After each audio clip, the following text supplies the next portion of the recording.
ధన్యవాదాలు అధ్యక్ష. విద్యారంగం పైన ఒక అద్భుతమైనటువంటి చర్చకు ఈ సభ వేదిక కావడం, ఇందులో నాకు పాల్గొనేటువంటి అవకాశం తమరు కల్పించడం, అందుకోసం కృతజ్ఞతలు తెలియజేస్తా ఉన్నా అధ్యక్ష. విద్య, వైద్యం ఇవి రెండు ప్రధానమైనటువంటి డిపార్ట్మెంట్లు అధ్యక్ష. ఈ ప్రపంచాన్ని ప్రభావితం చేసినటువంటి కొందరు మహనీయుల మాటల్ని నేను కోట్ చేయదలుచుకున్నా అధ్యక్ష. నెల్సన్ మండేలా గారు విద్య అనేది ప్రపంచాన్ని మార్చగల అత్యంత శక్తివంతమైన ఆయుధం అని చెప్పిండు. అలాగే మహాత్మా గాంధీ గారు నిజమైన విద్య అంటే వ్యక్తి యొక్క మనస్సు మరియు ఆత్మను వికసింపజేయడం అని చెప్పిండు అధ్యక్ష. అలాగే అరిస్టాటిల్ గారు విద్య యొక్క మూలాలు చేదుగా ఉండవచ్చు, కానీ ఫలాలు మాత్రం చాలా తీయగా ఉంటాయనేటువంటి మాట చెప్పిండు అధ్యక్ష. ఎస్ కోదండరామ్ సార్ చాలా విపులంగా అన్ని అంశాలను ఎక్కడెక్కడ విద్య ఎట్లా విధ్వంసం జరిగింది, గతానికి ఇప్పటికీ ఎందుకు మార్పు వచ్చింది అనేటువంటి అంశాన్ని సార్ సభ ముందుకు తీసుకొచ్చినారు. అయితే వాస్తవానికి కోదండరామ్ సారు 1వ తరగతి నుంచి యూనివర్సిటీ దాకా చర్చను తీసుకుపోయాడు. అటు నర్సిరెడ్డి అన్న 1వ తరగతి నుంచి యూనివర్సిటీ స్థాయికి చర్చను తీసుకుపోయినాడు. కానీ నేను యూనివర్సిటీ నుంచి కిందికి వస్తా సార్. భారతదేశంలో ప్రపంచంలోనే మొట్టమొదటి విద్యా సంస్థగా, విశ్వవిద్యాలయంగా చెప్పుకుంటుంది మన దేశంలోనే పుట్టినట్టుంది సార్. చరిత్రలో చూస్తే తక్షశిల అని, నలంద అని అవి మన దేశంలోనే పుట్టినాయి సార్. బీహార్ ప్రాంతంలో దాన్ని కనిపిస్తాయి సార్. అయితే సార్ ఈ క్రీస్తు పుట్టక ముందుకు పుట్టినాయి సార్ ఇవన్నీ చాలా సంస్థలు ఉన్నాయి అప్పటికి కూడా. కానీ అధ్యక్ష, ఈ దేశంలో ప్రపంచం కంటే ముందు పుట్టినటువంటి ఏవైతే విద్యా వ్యవస్థలు ఉన్నాయో సార్, ఇప్పటికీ ఈ దేశంలో సార్ 30 కోట్ల మందికి చదువు రాదు సార్. ప్రపంచంలో నిరక్షరాస్యులు ఎక్కువ ఉన్నటువంటి దేశం భారతదేశమే సార్. ఈయనే పుట్టినాయి మళ్ళీ ఇవన్నీ అధ్యక్ష. ప్రపంచం మొత్తం 100 మంది నిరక్షరాస్యులు ఉంటే అలా 34 మంది మన దేశంలో ఉన్నారు.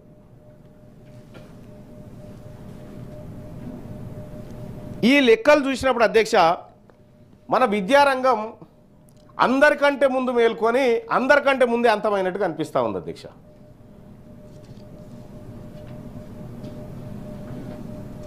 సార్ ఒక విషయం, సుమారు 30 కోట్ల మంది ప్రజలకు ఇంకా మన దేశంలో చదువు రాదు, అక్షరాలు తెలివై.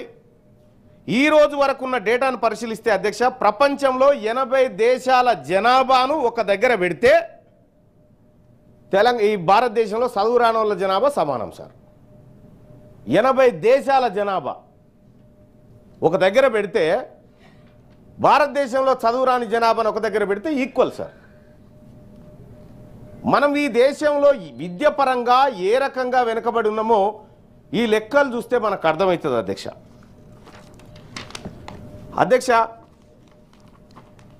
ఇదే దేశం మీద అనేకమైనటువంటి మతాలు పుట్టినాయి. బౌద్ధ మతం ఇక్కడే పుట్టింది, హిందూ మతం ఇక్కడే అనుకుంటున్నారు, సిక్కు మతం ఇక్కడే, జైన మతం ఇక్కడే ఇంకా పుట్టినాయి అధ్యక్ష. వీటికి సంబంధించినటువంటి గ్రంథాలు ప్రతి ఇంటికి చేరినాయి. కానీ విద్యా అక్షరాలు మాత్రం ఈ దేశంలో ప్రతి ఇంటికి ఇంకా చేరనే లేదు అధ్యక్ష.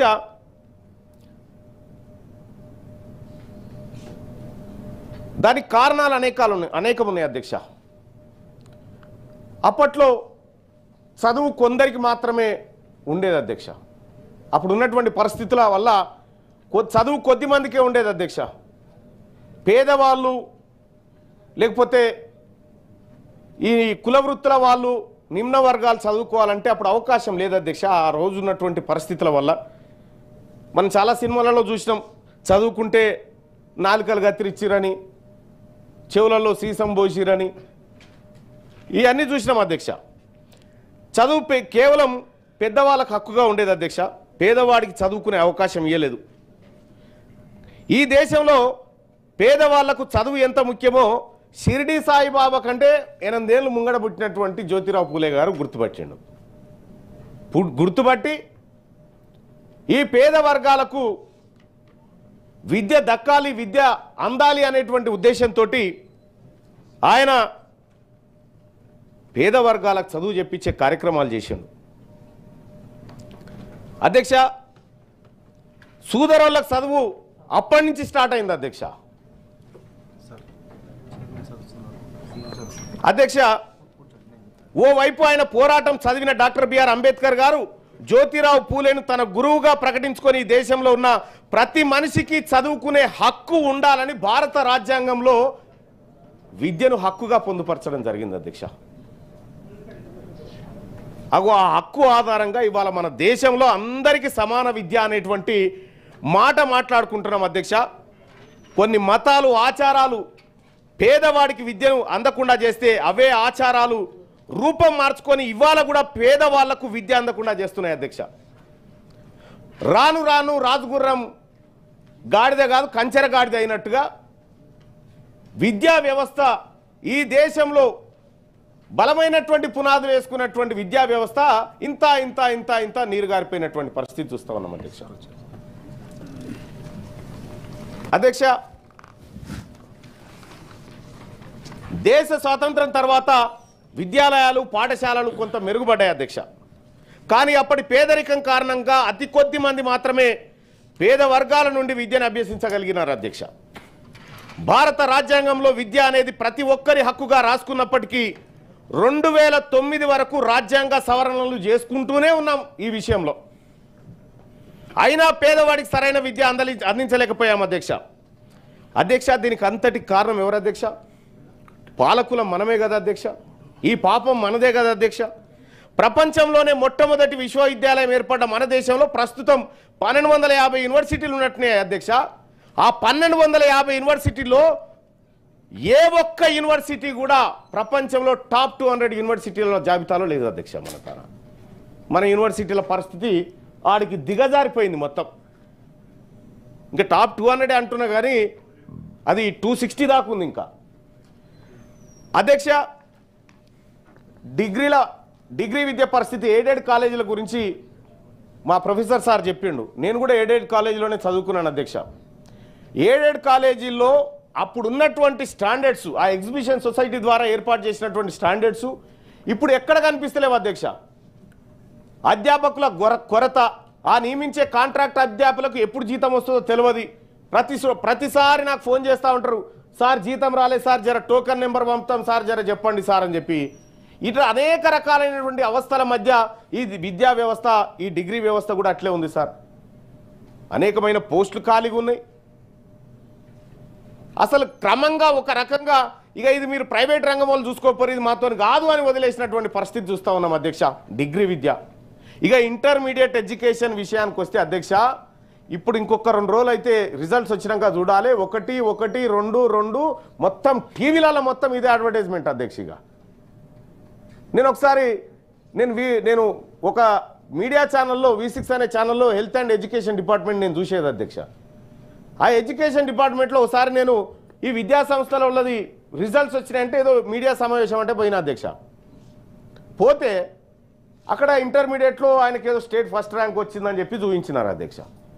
చూస్తే ఆడ అయిపోయిన తర్వాత ఇంకో ప్రెస్ మీట్ కవరేజ్ కోసం పోయిన అధ్యక్ష. పోతే అది 10th క్లాస్ది, 10th క్లాసు.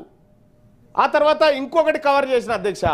ఇట్లా ఒకటే ఫోటో 3 స్కూళ్ళలో కనిపించింది అధ్యక్ష నాకు. ఏందా బాబు ఇది వాళ్ళ ఇంటర్మీడియట్ దాంట్లో లేదు, ఈ పిల్లగాడు 10 మా దాంట్లో చదివిండు అని చెప్తున్నాడు ఆయన. 7th వరకు మా దాంట్లో ఉండని ఇంకొక ఆయన.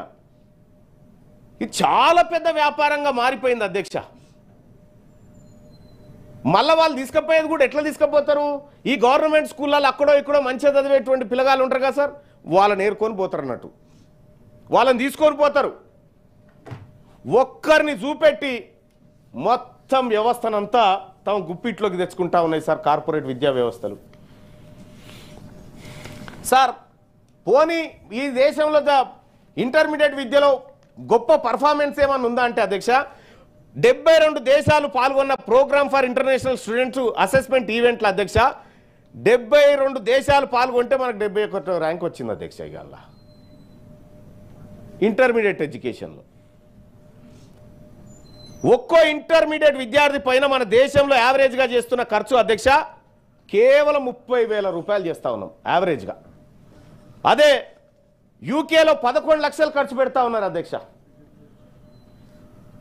ఫిన్లాండ్లో 10 లక్షలు, దక్షిణ కొరియాలో 11 లక్షలు, జపాన్లో 9 లక్షలు ఖర్చు పెడుతున్నారు. మన దేశం కేవలం 30,000 ఖర్చు పెడతా ఉన్నది అధ్యక్ష. ఇక మన రాష్ట్రంలో ఇంటర్ విద్యను పరిశీలిస్తే అధ్యక్ష ప్రభుత్వ ప్రైవేట్ ఇంటర్మీడియట్ కాలేజీలు అన్ని కలిపి ఈ రోజు నాటికి దాదాపుగా 3,182 ఉన్నట్టునే అధ్యక్ష. అందులో గవర్నమెంట్ 1,832, ప్రైవేట్ 1,350 ఉన్నట్టుగా తెలుస్తూ ఉంది అధ్యక్ష. ఈ ప్రభుత్వం చేత నిర్వహించబడుతున్నటువంటి కాలేజీల్లో కేవలం 3,18,093 మంది కనిపిస్తూ ఉన్నారు అధ్యక్ష. ప్రైవేట్ జూనియర్ కాలేజీలో 6,37,000 మంది కనిపిస్తూ ఉన్నారు. ఈ గవర్నమెంట్ జూనియర్ కాలేజీ కంటే ప్రైవేట్ జూనియర్ కాలేజీలో అత్యధికంగా డబుల్ అందులోనే చదువుతూ ఉన్నారు అధ్యక్ష. 80% వరకు ప్రైవేట్ స్కూళ్ళలోనే చదువుతా. ప్రైవేట్ స్కూళ్ళల్లో ఇప్పుడు అధ్యక్ష ఈ గవర్నమెంట్ స్కూళ్ళల్లో ఒక క్వాలిటీ ఉన్నటువంటి టీచర్ ఉంటాడు అధ్యక్ష, అన్ని అర్హతలు ఉన్నటువంటి టీచర్ ఈ గవర్నమెంట్ స్కూళ్ళల్లో గవర్నమెంట్ విద్యా వ్యవస్థలో మనం పెట్టిన తర్వాత కూడా మరి ఎందుకు ప్రైవేట్ వైపు తల్లిదండ్రులు మొగ్గు చూపుతా ఉన్నారు? అంటే మన నిర్వహణ లోపమా ప్రభుత్వాన్ని, పాలకుల నిర్వహణ లోపమా, లేకపోతే ప్రైవేట్ గుత్తాధిపత్యమా? ఇది తేలాల్సినటువంటి అంశం అధ్యక్ష. ఇక 2023-24 విద్యా సంవత్సరంలో మొత్తం విద్యార్థుల సంఖ్య 9,77,537 ఇంటర్మీడియట్లో ఉంటే అధ్యక్ష ఒకే ఏడాది వ్యవధిలో ఇంటర్మీడియట్లో 21,569 మంది విద్యార్థులు డ్రాప్అవుట్ సార్. అలాగే 10వ తరగతి పాస్ అయిన విద్యార్థులు 2023-24 విద్యా సంవత్సరంలో ఉత్తీర్ణత అయిన వాళ్ళు 4,59,000 మంది ఉంటే 30,000 మంది 10th లో డ్రాప్అవుట్ సార్. అంటే డ్రాప్అవుట్ ఎట్లా జరుగుతూ ఉందనేది ఒకసారి గమనిస్తే అధ్యక్ష బ్యాచిలర్ డిగ్రీలో అదే పరిస్థితిగా పీజీకి అయితే అతి తక్కువ మంది పోతారు. ఎందుకంటే ఆ యూనివర్సిటీలో కూడా అప్పట్లెక్క యూనివర్సిటీలు లేవు సార్, అప్పట్లెక్క యూనివర్సిటీ లేవు, అప్పట్లెక్క చదువు లేదు, అప్పట్లెక్క ఏది ఒక క్రమశిక్షణ అనేది లేకుండా పోయింది సార్. యూనివర్సిటీలు కూడా విధ్వంసమే అయిపోయినాయి అధ్యక్ష. ప్రైవేట్ కాలేజీల వ్యాపారం దందా సార్. ఈ దందా ఇది మామూలు దందా కాదు సార్, చాలా అద్భుతమైన దందా. శ్రీ చైతన్య బ్రాంచు ఈడ ఉంటుంది సార్, ఈడ మాదాపూర్లో మెయిన్ బ్రాంచ్ ఉంటుంది సార్. అందులో ఇక్కడ ఈ 10-20 స్కూళ్ళల్లో ఉండేటువంటి సార్ నేను ఇప్పుడే స్టార్ట్ చేసిన సార్. నేను చూస్తూనే ఉన్నా. నువ్వు ఎప్పుడు స్టార్ట్ చేసింది? లేదు సార్, నేను ఇప్పుడే స్టార్ట్ చేసిన. నేను చూస్తూనే ఉన్నా అంటున్నా. అదే సార్, అదే చూసిరు కాబట్టి. ఆడ కూడా టీవీలో చూసినాను. లేదు సార్, నేను స్టార్ట్ చేసింది ఇప్పుడు సార్. అయితే సార్ ఈ శ్రీ చైతన్య అనేటువంటి నారాయణ అనేటువంటి బ్రాంచ్లు ఉంటాయి, మెయిన్ బ్రాంచ్ ఒక్కటే ఉంటుంది సార్. అది ఇందులో చదివే అక్కడక్కడ చదివేటువంటి పిల్లలందరినీ తీసుకొని పోయి ఆ మెయిన్ బ్రాంచ్లో పెట్టి చదివిపిస్తారు. ఆ ర్యాంకులు మొత్తం రాష్ట్రం అంతా రుద్దుతారు సార్. మన అమాయకులైన తల్లిదండ్రులు నిజంగానే మా కొడుకు కూడా ఫస్ట్ వస్తాడేమో, మా కొడుకు కూడా ఎంసెట్లో ర్యాంక్ కొడతాడేమో, మా కొడుకు కూడా ఐఐటి వస్తుందేమో అని చెప్పి భ్రమపడి లక్షల రూపాయల డబ్బు ధారపోస్తూ ఉన్నారు సార్. సార్ ఇక గడిచిన ఒక్క ఏడాదే ఇంటర్మీడియట్ మరియు ఎంసెట్, నీటు, ఐఐటి, జేఈఈ కోచింగ్ల పేరు మీద అధ్యక్ష ప్రైవేట్ జూనియర్ కాలేజీలు చేసినటువంటి వ్యాపారం అక్షరాల 9,625 కోట్ల అధ్యక్ష. ఒక సర్వేలో తేలింది. ఒక్క ఏడాదికి ఇంటర్మీడియట్ వ్యవస్థలో ఇప్పుడు సార్ చెప్పినట్టుగా దానికి ఎంపీసీ ఐపీ అని, లేకపోతే ఎంపీసీ ఐఐటి అని ఇట్లా రకరకాల కోర్సులు పెట్టి అధ్యక్ష ఒకటే ఏడాదిలో ప్రైవేట్ కాలేజీలు 9,625 కోట్ల రూపాయల వ్యాపారం చేసిరని ఒక పత్రిక కథనాన్ని ప్రచురించింది అధ్యక్ష. ప్రభుత్వం ఏమో 1,125 కోట్లు ఈ రంగంలో ఖర్చు చేసినా పెద్దగా ఫలితం రాకుండా పోయింది అధ్యక్ష. మరి పేదవాడు సంపాదించిన డబ్బు విద్యా వైద్యం కోసమే ఇవాళ 100కి 80% రూపాయలు 80% ఖర్చు అవుతున్నట్టు ఒక అంచనా ఉంది. ఈ రెండింటిని ప్రభుత్వం సరిగా అందించలేకపోవడం పేదవాళ్ళు ప్రైవేటు బడుల బాట పట్టి డబ్బులు ఖర్చు చేస్తున్నారు. ప్రైవేట్ దోపిడీని కట్టడి చేయడానికి పేదవాడి విద్యను అందించడానికి 2009లో విద్యా హక్కు చట్టం తీసుకొచ్చుకున్నాం సార్. Right to education. ఇది మానీయుడు మన్మోహన్ సింగ్ గారు ఆయన ప్రధానమంత్రిగా ఉన్నప్పుడు తీసుకొచ్చినటువంటి చట్టం సార్ రైట్ టు ఎడ్యుకేషన్. ఈ రైట్ టు ఎడ్యుకేషన్ చట్టం ఇప్పటి వరకు తెలంగాణ రాష్ట్రం అసలు ఈ చట్టాన్ని ఇంప్లిమెంట్ చేయలేదు sir. Right to education act ఎందుకు ఇంప్లిమెంట్ చేయట్లేదని పోయిన ప్రభుత్వంలో ఎల్ఓపిగా ఉన్నటువంటి ఇప్పుడు ప్రస్తుత ఉప ముఖ్యమంత్రి గారు బట్టి విక్రమార్క గారు ఆ రోజు ప్రభుత్వాన్ని నిలదీసిండు. కానీ ఇవాళ ఈ ప్రభుత్వమే రైట్ టు ఎడ్యుకేషన్ని పూర్తిగా పక్కన పెట్టినట్టుగా కనిపిస్తూ ఉంది అధ్యక్ష. ఈ యాక్ట్ ప్రకారం ప్రతి ప్రైవేట్ స్కూల్లో ఒక 25% సీట్లను పేద వర్గాలకు ఉచితంగా ప్రైవేట్ కాలేజీలు ఇవ్వాల్సినటువంటి అవసరం ఉండే. దాంట్లో కూడా 65% నిధులు కేంద్ర ప్రభుత్వాన్ని, 35% నిధులు తెలంగాణ రాష్ట్ర ప్రభుత్వాన్ని కలిపితే ఆ ప్రైవేట్ కాలేజీలకు 25% మందికి ఫీజు కట్టవచ్చు అధ్యక్ష. ఈశాన్య రాష్ట్రాలకైతే 90% 10% ఉంది, మన కాడనేమో 60-65 ఉంది, 60-35 ఉంది అధ్యక్ష.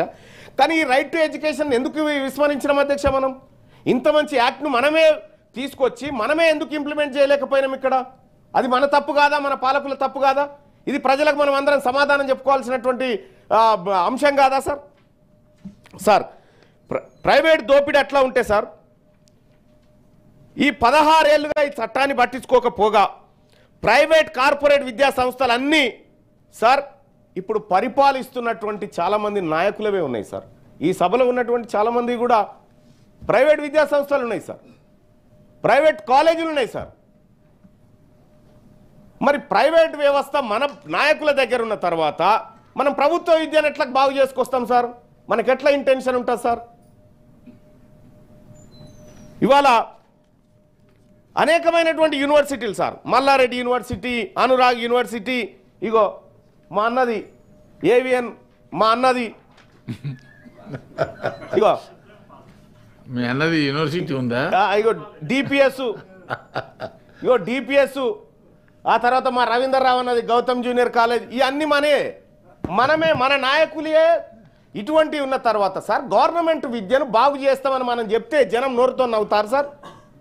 మనమే మోసం చేయబడితే మనమే ఆ విద్య గురించి ఇప్పుడు ఎట్లా అంటే సార్ గుండెలు బాదుకుంటున్నాం సార్ ఇలా విద్య గురించి. కానీ ఒక మాట గుర్తుపెట్టుకోవాలి సార్, ప్రభుత్వ విద్య లేకపోతే మనం అంతా ఏడ చదివినాం సార్? సర్కార్ బళ్ళలో చదవలేదు సార్ మనమంతా.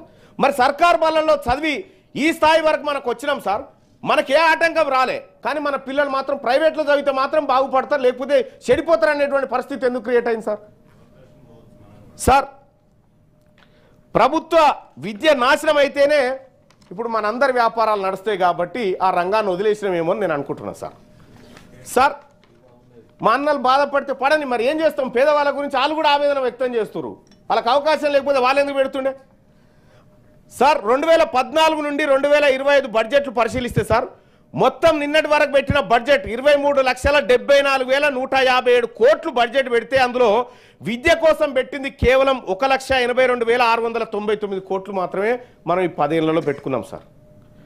సార్ దీంట్లో కేవలం 7.6% బడ్జెట్ను విద్య కేటాయించినాం సార్ అన్న యావరేజ్గా తీసుకుంటే. ఇది కొఠారి కమిషన్ చెప్పినటువంటి దానికి కూడా చాలా తక్కువ సార్, చాలా తక్కువ సార్. ఢిల్లీ రాష్ట్రంలో ఇవాళ 22% విద్య కోసం ఖర్చు చేస్తారు సార్. హిమాచల్ ప్రదేశ్లో 19% ఖర్చు చేస్తూ ఉన్నారు సార్ మొత్తం బడ్జెట్లో. ఛత్తీస్గఢ్ 18%, బీహార్ కూడా 18% ఖర్చు చేస్తూ ఉన్నారు సార్. పోనీ మనం వీటికంటే ఏమన్నా అక్షరాస్యతలో ముంగట్టున్నామంటే లేము అధ్యక్ష, మనం వెనకబడే ఉన్నాం చాలా. అధ్యక్ష మనం ఒకసారి 2008 సంవత్సరానికి ఒక్కసారి పోయి రావాలి సార్. మనం ఉమ్మడి ఆంధ్రప్రదేశ్ రాష్ట్రంలో అప్పటి నాయకుడు మానీయుడు రాజశేఖర్ రెడ్డి గారు పేదవాళ్లకు విద్యను అందించాలనేటువంటి తలంపుతో కొంత కృషి చేసింది సార్. అందులో భాగంగా అప్పటి కాంగ్రెస్ పార్టీ ప్రభుత్వం ఫీజు రియంబర్స్మెంట్ పథకాన్ని తీసుకొచ్చింది సార్ 2008 ఆగస్టులో అనుకుంటా సార్. తీసుకొస్తే ఆ ఫీజు ఆ ప్రభుత్వం లక్ష్యము ఆ నాయకుడు ఆలోచన కరెక్ట్గానే ఉంది సార్. కానీ ఇబ్బడి ముబ్బడిగా ఇంజనీరింగ్ కాలేజీలు పుట్టినాయి సార్. ఇక ఇబ్బడి ముబ్బడిగా ఇంజనీరింగ్ కాలేజీ పుట్టి ఈ ఫీజు రియంబర్స్మెంటు ప్రభుత్వ ఖజానాలోంచి నేరుగా వాళ్ళ ఖజానాలోకి వెళ్ళిపోయింది. ఈ పోరగాళ్లకు వాళ్ళ ఫ్యాకల్టీ సరిగా ఉండరు, చదువు చెప్పే సార్ ఉండడు, అన్న చదివిన పోరడే సీనియర్ పోరడు జూనియర్కి చెప్పాలి. ఈ పరిస్థితిలో కొద్ది కాలేజీలు మినహా దాదాపు ఎక్కువ కాలేజీల్లో పట్టాలు పొందుకొని బయటకు వచ్చినటువంటి పిల్లలకు స్కిల్స్ లేవని మన ప్రభుత్వమే చెప్తా ఉంది సార్. ఆ స్కిల్స్ నేర్పించాలని యూనివర్సిటీలు కూడా పెట్టుకుంటా ఉన్నాం. ఇవాళ ఫీజు రియంబర్స్మెంట్ రూపంలో ఆనాడు రాజశేఖర్ రెడ్డి గారు ఎంత ప్రయత్నం చేసినా ఇవాళ దినదిన గండం నూరేళ్ళు ఆయుస్ అన్నట్టు ఫీజు రియంబర్స్మెంట్ బకాయిలు పాపం పెరిగినట్టు పెరిగిపోయినాయి. ఇప్పుడు వాటి కోసం పాపం చాలామంది ఇంజనీరింగ్ కాలేజ్ వాళ్ళు అందరూ కూడా ఆవేదన వ్యక్తం చేస్తూ ఉన్నారు ఆ ఫీజు రియంబర్స్మెంట్లు అని. అధ్యక్ష, ఈ కాలేజీలు అధ్యక్ష, ఈ ఇంజనీరింగ్ కాలేజీలు విద్యను వ్యాపారంగా మలిచినటువంటి వాళ్ళు ఎవరైతే ఉన్నారో మొత్తం ఒక కార్పొరేట్ గుత్తాధిపత్యంలోకి వెళ్ళిపోయింది అధ్యక్ష. 1వ తరగతి నుంచి ఇప్పుడు అరే నువ్వు 5-6 ఏళ్ళకి వస్తే కూడా బడికి పోమంటే పోకపోతే ఇద్దరు బట్టి గుంజుకపోగా బల్లె దొరదాం సార్. అట్లుండే పరిస్థితి.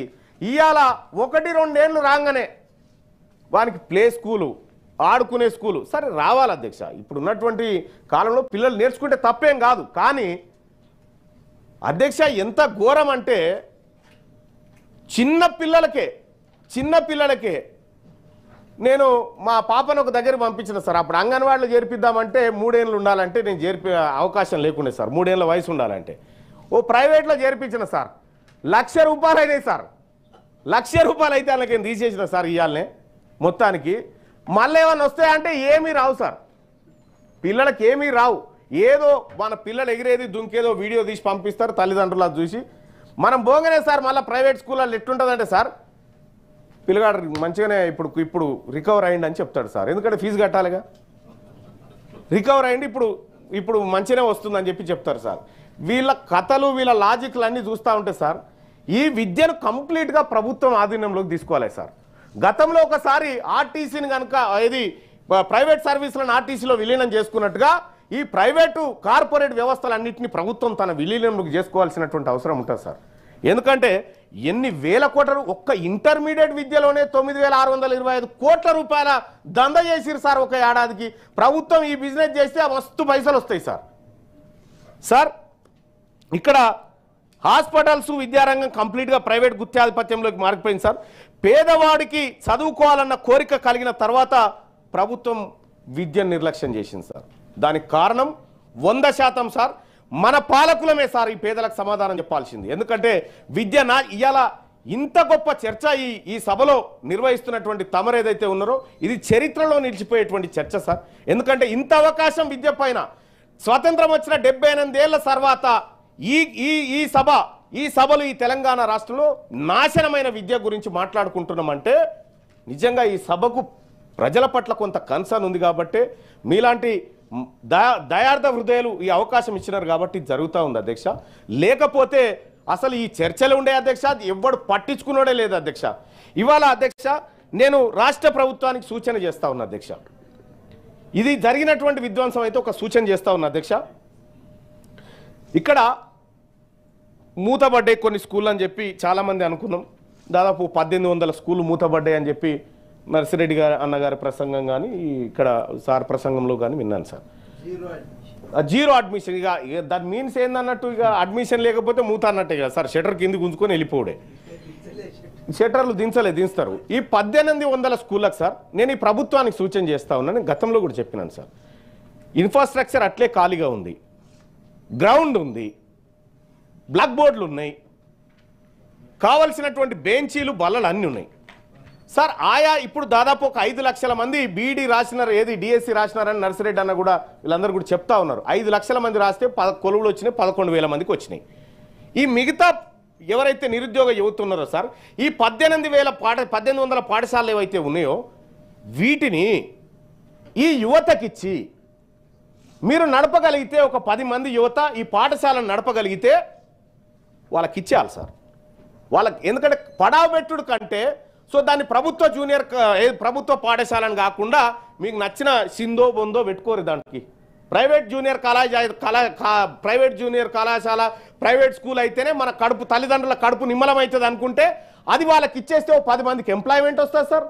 మనం రైట్ టు ఎడ్యుకేషన్ అక్కడ అమలు చేస్తే కొంత ఆర్థిక వెసులుబాటు కల్పించిన వాళ్ళం అవుతాం సార్. ఇంకొకటి ఏం జరుగుతుందంటే సార్ ఇక్కడ ఉన్నటువంటి ఆ పాఠశాల ఇన్ఫ్రాస్ట్రక్చర్ వాడుకలోకి వస్తుంది సార్. గ్రామీణ ప్రాంతంలో ప్రతి ఊర్లో పాఠశాల ఉండాలనేటువంటి ప్రభుత్వ లక్ష్యం నెరవేరుతుంది సార్. దీనికి ప్రభుత్వం జీతం ఇవ్వాల్సిన పని లేదు సార్. ఎందుకంటే మిగతా 75% సీట్లలో వాళ్ళు ప్రజల నుంచి కలెక్ట్ చేసుకునేటువంటి ఫీజులు ఉంటాయి సార్. 25% మనం అక్కడ చదివించి రైట్ టు ఎడ్యుకేషన్ ఇంప్లిమెంట్ చేసిన పేరు మనకు వస్తుంది సార్. ఇన్ని అవకాశాలు మన దగ్గర ఉన్న తర్వాత రాష్ట్ర ప్రభుత్వం ఈ దిశగా ఆలోచిస్తే బాగుంటుంది సార్. ఇంకా ఈ ప్రభుత్వ విద్యలో సార్ ఈ జూనియర్ కాలేజీల విషయంలో సార్ 2020 నుంచి 24 వరకు సార్ ఎక్కువ మంది ఎస్సీ ఎస్టీ బీసీలు ప్రభుత్వ విద్య మీద డిపెండ్ అయినారు సార్. దీన్ని కాపాడాలి సార్. దీన్ని కాపాడితేనే రేపొద్దున ఒక మంచి ఎడ్యుకేషన్ ఇవ్వగలుగుతాం సార్. ఇవాళ విద్యను వ్యాపారంగా చేసినటువంటి సందర్భంలో సార్ ఈ ఫీజుల నియంత్రణ నేను ప్రతిసారి వార్త రాస్తుంటే సార్ ఏమని వచ్చే ఏడాది నుంచి ఫీజుల నియంత్రణకు చర్యలు, ఈ ఏడాది ప్రారంభంగానే పాత విధానంలోనే కొనసాగింపు. ప్రతి ఏడాది ఇదే జరుగుతూ ఉంది సార్. ప్రైవేటు స్కూళ్ళల్లో ప్రైవేట్ కాలేజీలలో తల్లిదండ్రులు ఫీజులు కట్టలేక చచ్చిపోతా ఉన్నారు సార్.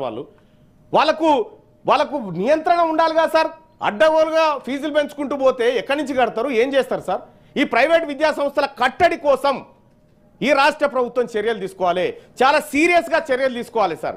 సేమ్ టైం ప్రభుత్వం ఇప్పుడు ఏదైతే ఇంటిగ్రేటెడ్ స్కూల్స్ పెడతా అని చెప్పి చెప్తా ఉన్నదో మండలానికి 1-2 చొప్పున పెడతా అని చెప్పి చెప్తా ఉన్నారు సార్. నియోజకవర్గానికి 1 అని చెప్తా ఉన్నారు. ఇప్పుడు 58 పెడదామని ఒక ఆలోచన చేస్తూ ఉన్నారు సార్.